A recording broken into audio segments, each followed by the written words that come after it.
사도신경하심으로 신앙 고백하시겠습니다. 전능하사 천지를 만드신 하나님 아버지를 내가 믿사오며 그 외아들 우리 주 예수 그리스도를 믿사오니 이는 성령으로 잉태하사 동정녀 마리아에게 나시고 본디오 빌라도에게 고난을 받으사 십자가에 못 박혀 죽으시고 장사한 뒤 사흘 만에 죽은 자 가운데서 다시 살아나시며 하늘에 오르사 전능하신 하나님 우편에 앉아 계시다가 저리로서 산자와 죽은 자를 심판으로 오시리라. 성령을 믿사오며 거룩한 공예와 성도가 서로 교통하는 것과 죄를 사하여 주시는 것과 몸이 다시 사는 것과 영원히 사는 것을 믿사옵나이다. 아멘. 찬송가 455장입니다. 찬송가 455장입니다. 주님의 마음을 본받는 자 그 밤에 평강이 찾아오면 험악한 세상을 이기리니 하늘로부터 임함이로다. 주님의 마음 본받아 살면서 그 거룩하심 나도 이루리. 주 모습 내 눈에 안 보이며 그 음성 네 귀에 안 들려도 내 영혼 날마다 주를 만나 신령한 말씀 늘 배우도다. 주님의 마음 본받아 살면서 그 거룩하심 나도 이루리. 가는 길 거칠고 험하여도 내 맘에 불평이 없어짐은 십자가 고난을 이겨내신 주님의 마음 본받음이라. 주님의 마음 본받아 살면서 그 거룩하심 나도 이루리. 주 예수 세상에 다시 오실 그날엔 무성도 변화하여 주님의 빛나는 그 영상을 다 함께 보며 주 찬양하리. 주님의 마음 본받아 살면서 그 거룩하심 나도 이루리. 아멘. 오늘 함께 하실 하나님의 말씀은 출애굽기 22장 16절로 31절 말씀입니다. 구약성경 116쪽에 있습니다. 출애굽기 22장 16절로 31절 말씀입니다. 교독을 하도록 하겠습니다. 제가 먼저 읽겠습니다. 사람이 약혼하지 아니한 처녀를 꾀어 동침하였으면 납폐금을 주고 아내로 삼을 것이요. 만일 처녀 아버지가 딸을 그에게 주기를 거절하면 그는 처녀에게 패납금으로 돈을 낼지니라. 너는 무당을 살려두지 말라. 짐승과 음행하는 자는 반드시 죽을지니라. 여호와 외에 다른 신에게 제사를 드리는 자는 멸할지니라. 나는 이방 나그네를 제압하지 땅에서 막아내었습니다. 너는 과부와 고아를 해롭게 하지 말라. 내가 만일 그들을 해롭게 하므로 그들이 내게 부러지지만 내가 반드시 그 부러짐을 들으리라. 나의 노가 맹렬함으로 내가 칼로 너희를 죽이리니 너희 아내는 과부가 되고 너희 자녀는 고아가 되리라. 네가 만일 너와 함께한 백성 중에서 가난한 자에게 돈을 구워주면 너는 그에게 채권자 받지 하지 말며 이자를 받지 말 것이며 내가 만일 이웃의 옷을 전당 잡거든 해가 지기 전에 그에게 돌려보내라. 이것이 유일한 옷이라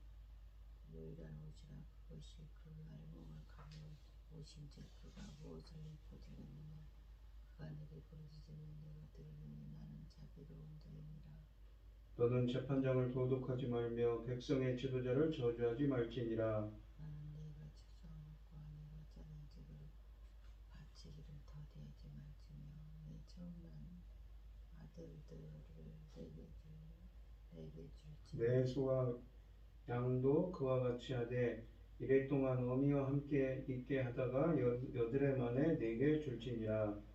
너희는 내게 거룩한 사람이 될지니 들에서 짐승에게 찢긴 동물의 고기를 먹지 말고 그것을 개에게 던질지니라. 아멘. 오늘 본문 말씀의 제목은 너는 내게 거룩한 사람이 되라입니다. 이 이스라엘은 하나님의 거룩한 백성이 되도록 선택받았기에 구별된 표준을 잡고 갖고 살아야 합니다.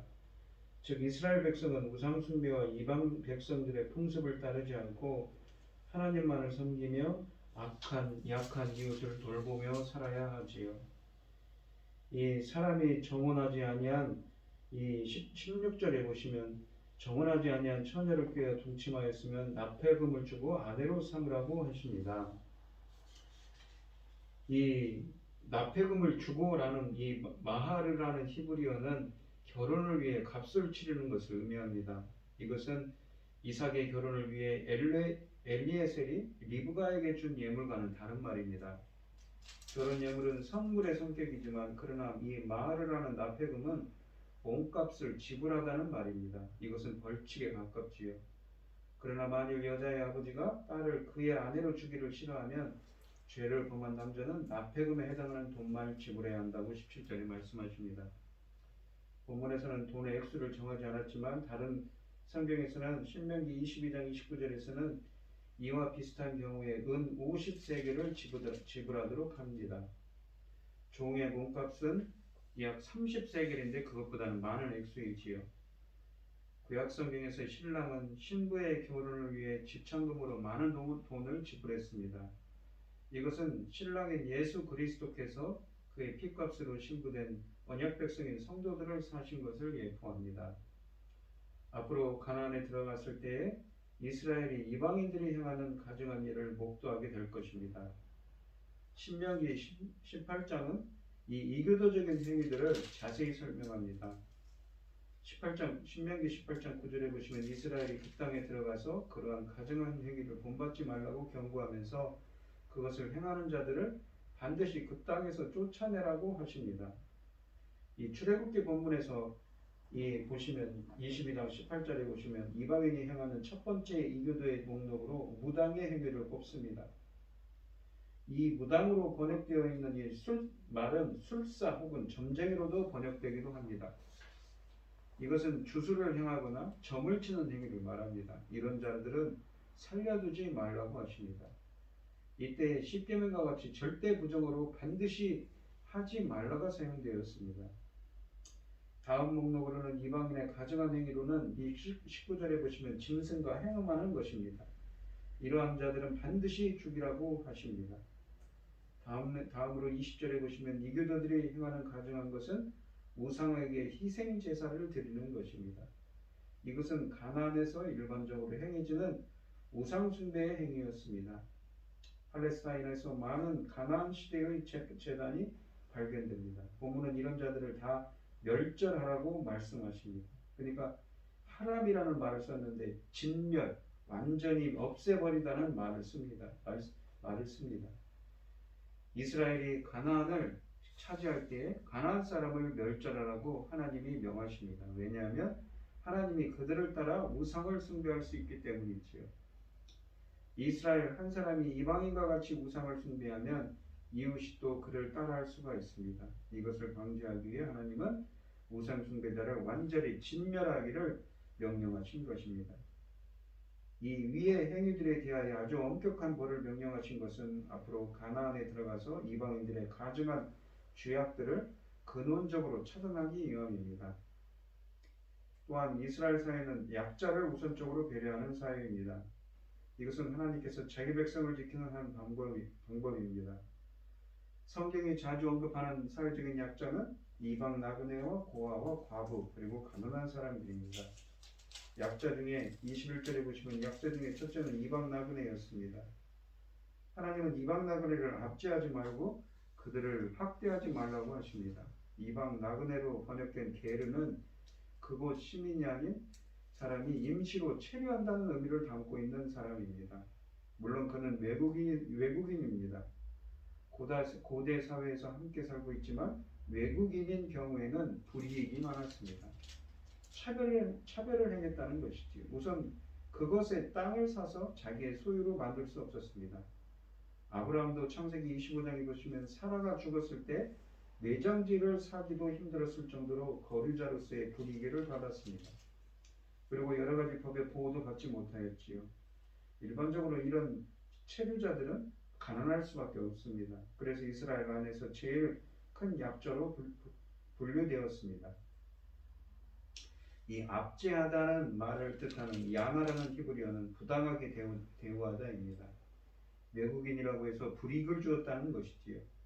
학대하다라는 말은 억압하다 라는 말인데 이 은밀하게 차별 대우를 야나라는 말이 은밀하게 차별 대우를 한다는 말이라면 이 라즈라는 이 학대하다라는 말은 노골적으로 압박을 가하는 행위입니다. 하나님은 이러한 이방 나그네를 압제하지 말 것을 명령하시면서 그 이유를 너희도 애굽 땅에서 나그네이었었음이라 라고 21절에 말씀하십니다. 이집트에서 이스라엘 사람들이 단지 이방인이라는 이유 때문에 종이 되었고 학대를 당하였습니다. 그때 그들은 그것이 너무 부당하다고 울부짖었지요. 그런데 그 옛적 일을 잊어버리고 이제 자신들의 처지와 같았던 외국인 나그네를 압제하는 것은 옳지 않다는 것이지요. 하나님은 공평하신 분이시므로 불공정한 행위를 양쪽 모두에게 적용하여 금하십니다. 다음의 약자는 과부와 고아입니다. 그들에게 공통점은 가장이 없다는 것이지요. 그들에게 제일 큰 약점은 가족을 부양할 노동력이 없다는 것이고 또 가정을 보호할 방편막이 없다는 것입니다. 재산상이나 신분상 어떤 문제가 발생했을 때에 그들은 자신을 방어할 기둥이 없기 때문에 불이익을 당할 수밖에 없습니다. 그래서 재판에서 항상 불리했습니다. 따라서 하나님은 재판에서 고아와 과부를 보호하는 판결을 하는 것이 곧 공의를 이루는 것으로 보았습니다. 해롭게 한다는 이 아나라는 말은 괴롭히다, 고통을 가하다는 말입니다. 힘없는 자를 학대하는 것을 의미하지요. 힘없는 자가 이런 괴롭힘을 당하면서 여호와께 부르짖으면 반드시 그 부르짖음을 들으시겠다고 23절에서 말씀하십니다. 크게 부르짖다로 번역될 수 있는 그 부르짖다는 말을 두 번 반복해서 의미를 강조합니다. 크게 부르짖다는 말입니다. 또한 듣다는 말도 쉐마라는 말을 두 번 반복해서 반드시 듣겠다고 말씀하십니다. 24절에 보시면 하나님이 과부와 고아의 소리를 들으시고 노를 맹렬하게 바랄 것이라고 하십니다. 나의 노가 맹렬함으로 라는 말은 아프라는 히브리어를 썼는데 아프라는 말은 화입니다. 하라는 말은 성을 낸다는 말입니다. 즉 화를 바라다, 노를 바라다는 말입니다. 하나님께서 화를 내시면 어떤 일이 벌어질까요? 하나님의 칼로 그들을 죽여 그들 아내는 과부가 되고 그 자녀는 고아가 될 것이라고 24절에 말씀하십니다. 여기에 칼로 죽인다는 것은 전쟁을 통한 징계를 말합니다. 이것은 보복의 원리대로 그들을 보복하시는 것입니다. 예를 들면 이집트의 장자들을 이집트 사람들이 하나님의 장자인 이스라엘을 내어보내지 아니함으로 그들의 장자를 죽이겠다고 이 출애굽기 4장 24절에서 말씀하신 것과 같은 원리입니다. 전쟁은 하나님이 자주 사용하시는 징계의 도구입니다. 전쟁에서 학대한 남자가 죽으니 연애는 과부가 되고 자녀는 고아가 되어 그의 가족이 결국 과부와 고아의 서러움을 경험할 것입니다. 세 번째로 말씀하시는 약자는 가난한 사람들입니다. 이스라엘 백성 중에 가난한 사람에게 돈을 꾸이면 이자를 받지 말라고 25절에 말씀하십니다. 여기에 사용된 돈이라는 말은 캐세프라는 말인데 은을 뜻하는 말로 화폐로 사용되는 은을 가리킵니다. 가난한 자가 돈을 꿀 때에는 피치 못할 사정이 있어 급하게 필요한 경우일 것입니다. 돈 있는 자는 이런 사정을 악용해서 비싼 이자를 받고 빌려줄 것입니다. 우리가 레위기 25장 37절 같은 말씀에서도 이 하나님은 동족의 가난한 자에게 돈이나 음식을 꾸일 때에 이익을 취하지 말라고 하셨습니다. 그런데 이러한 율법은 동족에 한해서 주어진 것입니다. 즉 이방인에게는 돈을 꾸이면 이익을 취하는 것을 허용하신다고 신명기 23장 20절에 말씀하십니다. 만약 돈을 꾸일 때 이익을 취하지 못하게 하면 돈 있는 사람이 아예 빌려주지 않을 것이고 그렇게 되면 가난한 사람은 더 위기에 몰릴 것입니다. 만약 부자가 이익 없이 가난한 사람을 도우면 하나님이 자신이 그에게 복을 내려 보상을 하겠다고 신명기 23장 20절에 말씀하십니다. 그러므로 부자는 이런 믿음을 가지고 가난한 사람을 도와야 합니다. 본문의 26절에 보시면 이웃의 옷을 또한 전당 잡거나 해지기 전에 돌려주라고 합니다. 이 전당을 잡다는 말은 물건 자체를 전당 잡고 돈을 빌리는 것에도 사용되고 또한 돈을 빌릴 때 보증하기 위해서 담보물로 맡기는 경우에도 해당하는 말입니다. 그래서 다시 번역하면 이 두 번 연속해서 이 의미를 강조하는데 다시 번역하면 필히 전당 잡거든 이라는 말입니다. 전당 잡지 않을 수 없는 사정이 있어 간청하에서 물건을 담보로 돈을 꾸는 것을 의미합니다. 여기 사용된 옷의 살마는 주로 외투를 가리킵니다. 이 낮에는 이 사막 기후이기 때문에 몸에 걸치는 옷이 되고 밤에는 몸을 덮는 이불로 사용되는 그런 넓은 천조각이나 통으로 짠 옷입니다. 가난한 사람에게 담보 혹은 전당을 잡힐 만한 물건은 그 옷이 유일할 수가 있습니다. 시내 광야에서는 낮에는 무덥고 밤이 되면 매우 춥습니다. 가나안 땅에도 그만큼은 아니지만 낮과 밤의 온도 차이가 심합니다. 가난한 사람은 덮을 이불이 따로 없을 것입니다. 옷을 저당 잡히면 그는 밤의 추위를 가릴 아무것도 없을 것입니다. 이스라엘은 언약 공동체이지요. 한 공동체 안에 있는 형제를 이렇게 무정하게 버려두면 안 되는 것입니다. 따라서 해지기 전에 그 옷을 주인에게 돌려주라고 하십니다. 매일 저녁마다 옷을 주인에게 돌려주면 담보물로서의 가치를 상실하며 주인은 담보물이 약화되는 불이익을 당하게 됩니다. 그럴 때 하나님이 그것에 대한 보증을 약속하셨습니다. 그가 주인을 축복할 것이고 하나님도 그를 의롭다 일컬을 것입니다. 이것은 무엇과도 바꿀 수 없는 큰 보상입니다. 반면에 이 옷을 돌려받지 못하고 그가 밤에 추위에 떨면서 하나님께 부르짖는다면 하나님께서 그 소리를 들으실 것이며 전당 주인이 받을 수 있는 자비를 그에게 베푸실 것입니다. 하나님은 자비하신 분이시지요. 28절에 보시면 너는 재판장을 욕하지 말며라고 말씀하십니다.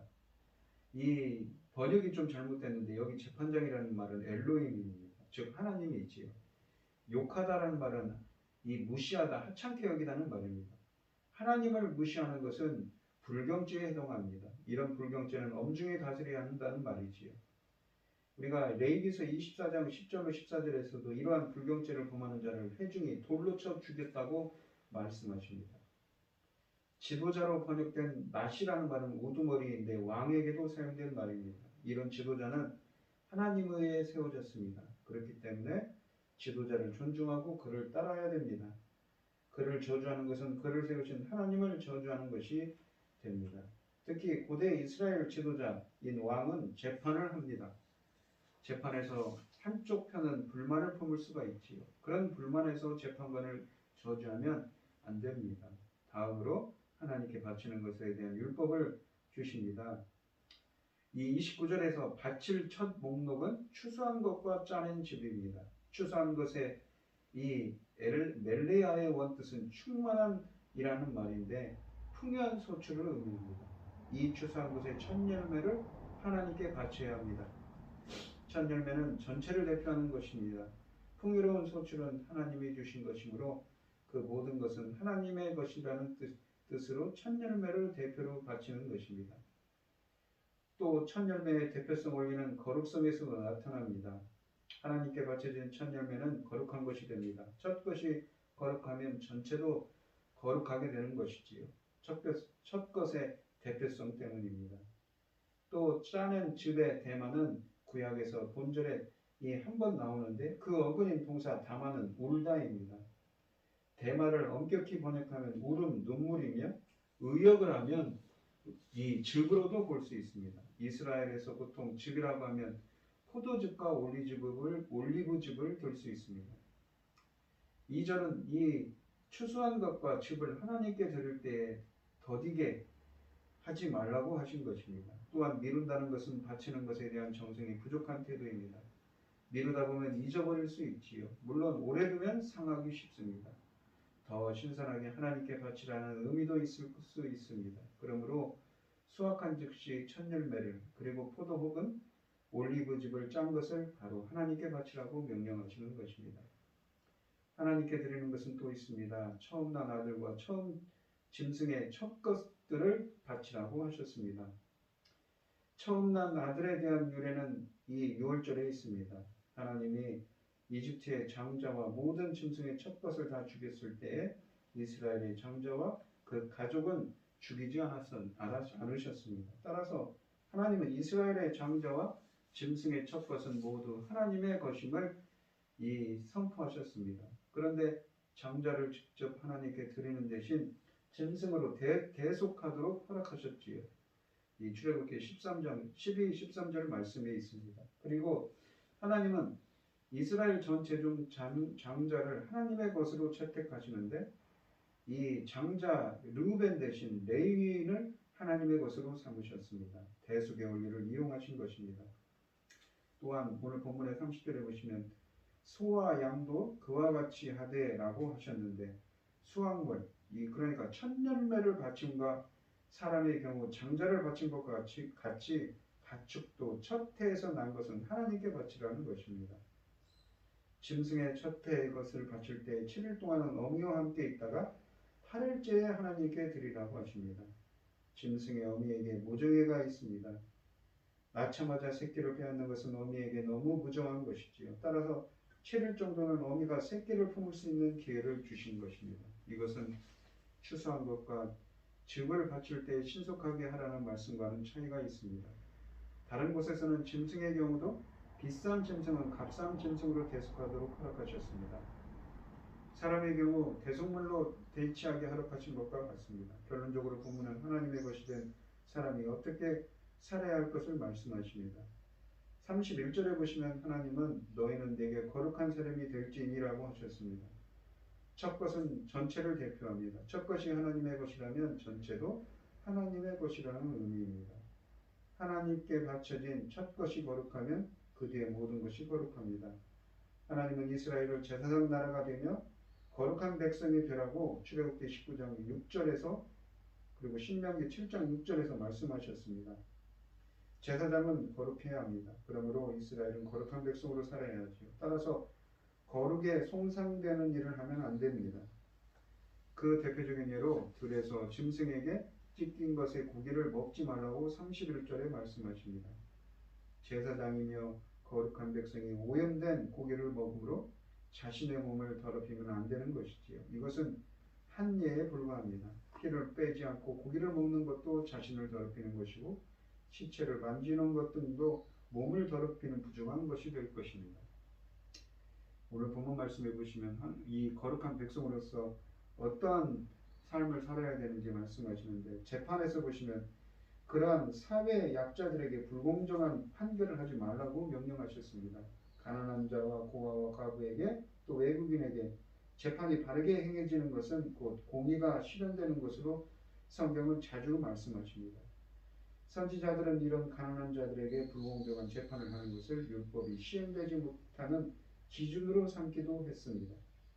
하나님 나라는 바른 재판을 통하여 정의가 실현되어야 하는 것입니다.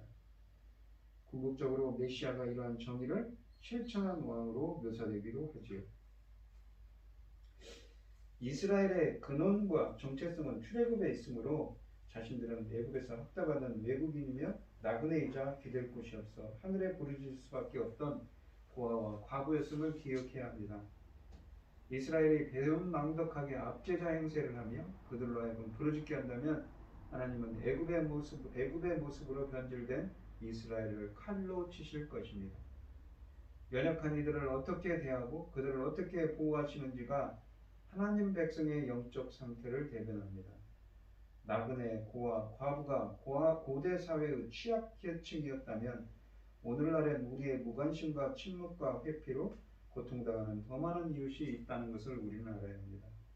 마지막으로는 거룩한 사람이 되라고 하십니다. 거룩함은 주님과 주님의 말씀, 이 주님이 세우신 사람의 권위를 인정하는 것으로 드러납니다.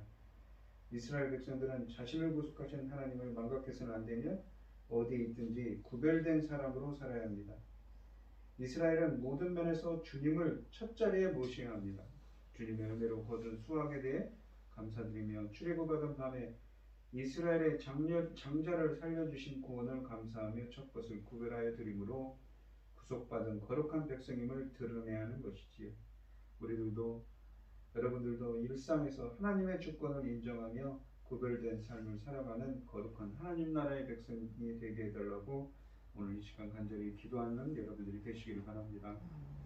성경에 보시면 이 하나님께서는 특히 약자들을 보호하라고 하십니다. 과부와 고아 같은 약자들을 보호하고 거룩한 백성으로서 이 살아가는 거룩한 삶을 구별된 삶을 살아가도록 하나님께서 이스라엘 백성들을 세우시지요. 하나님께서는 이 출애굽기 19장 말씀을 이 설교하면서 말씀드렸지만 이미 그 전에 그들을 하나님의 백성으로 선택하셨습니다. 하지만 그들이 하나님의 말씀을 잘 듣고 잘 지켜 행하면 그들은 하나님 나라의 백성이 될 것이고 제사장 나라가 될 거라고 출애굽기 19장 5절, 6절, 7절 말씀에 말씀하시지 않습니까? 거룩한 하나님 나라의 백성으로서 구별된 삶을 살아가는 우리가 되게 해달라고. 그래서 하나님이 주시는 하나님의 보물로서 하나님 나라를 제사장 나라의 사명을 담당하는 우리가 되게 해달라고 간절히 기도하며 나아가시는 우리 성도님들이 되시기를 축원드리겠습니다. 기도하겠습니다. 하나님 아버지 감사합니다. 본문 말씀처럼 하나님께서는 과부와 고아 같은 압제자들을 이 과부와 고아 같은 약자들을 보호하시는 이런 말씀을 통해서 구별된 삶을 살아가라고 말씀하십니다. 또한 첫 것들을 수확한 첫 예물들을 하나님께 드림으로써 하나님의 은혜에 감사하도록 하시지요. 이제 우리는 하나님 나라의 백성으로서 하나님의 말씀을 지키고 잘 지켜 행하는 순종하는 사람들이 될 때에 비로소 구별된 삶을 살아가는 저희들이 될 수가 있습니다. 세상을 향하여서 열방을 향하여서 하나님 나라의 백성으로서 구별된 자로서 삶을 다할 수 있는 소명을 다할 수 있는 저희들이 될 수 있도록 인도하시고 함께하여 주시옵소서. 이 모든 말씀 거룩하신 예수 그리스도의 이름으로 기도합니다. 아멘. 하늘에 계신 우리 아버지여 이름이 거룩히 여김을 받으시오며 나라의 마옵시며 뜻이 하늘에서 이룬 것 같이 땅에서도 이루어지이다. 오늘날 우리에게 일용할 양식을 주옵시고 우리가 우리에게 죄 지은 자를 사하여 준 것 같이 우리 죄를 사하여 주옵시고 우리는 시험에 들게 하지 마옵시고 다만 악에서 구하옵소서. 대개 나라와 권세와 영광이 아버지께 영원히 싸움나이다. 아멘. 오늘 주신 말씀 가지고 함께 기도할 때에요. 먼저는 구별된 하나님 나라의 백성으로서 구별된 삶을 살아가는 우리가 되게 달라고 간절히 기도하시고 약자를 보호하고 하나님의 정의가 강같이 흐르가는 우리 세상이 될 수 있도록 정의와 공의의 사회가 될 수 있게 해달라고 간절히 기도하는 여러분들이 되시고 어려움을 당하신 성도님들과 각자 기도 제목을 가지고 주여 삼창하시고 통속을 기도하겠습니다. 주여 주여 주여 아버지 하나님 저희들이 하나님 나라의 거룩한 백성으로서 구별된 삶을 살아가는 저희들이 되었으면 좋겠습니다. 이 세상은 혼잡하고 악한 세상이지만 항상 하나님의 말씀을 받들어서 거룩하고 구별된 삶을 살아가게 하옵소서. 과부와 고아와 같은 외국인 같은 또한 가난한 자를 없인 여기지 않고 그들을 배려하고 하나님의 사랑으로 품어 안을 수 있도록 알게 하여 주시옵시고, 이 세상에도 정말 하나님의 공의와 정의가 충만하게 할 수 있도록 이 사회가 정말 공정한 사회가 될 수 있도록 인도하여 주시옵소서. 아버지. 하지만 우리 사회는 어떤가요? 우리 사회는 불공정한 것이 너무나 많은 것 같습니다. 주님의 그 공의와 정의가 정말 충만한 우리 나라가 될 수 있도록 주님께서 붙들어 주시고 함께하여 주시옵소서. 주님, 허락건대 북한에서는 코로나로 많은 사람들이 신음하고 있답니다. 백신도 맞지 않았습니다. 의약품도 없습니다. 얼마나 많은 사람들이 고통 가운데 죽어갈지 예측하기 힘든 것이 사실입니다. 병마와 싸울 많은 사람들이 있는데 주님께서 자비와 긍휼을 베풀어 주시고 치료 하나님께서 역사하여 주셔서 아픈 것을 깨끗하게 나을 수 있도록 십자가의 보혈의 은혜로 함께하여 주시옵소서. 아버지, 붙들어 주시옵소서. 인도하여 주시옵소서. 우크라이나에서는 기약도 없는 언제 끝날지 모르는 전쟁 가운데 지금도 많은 사람들이 죽어갑니다. 주님께서 자비와 긍휼을 베풀어 주시고 그 전쟁이 빨리 끝날 수 있도록 주님께서 인도하시고 함께하여 주시옵소서.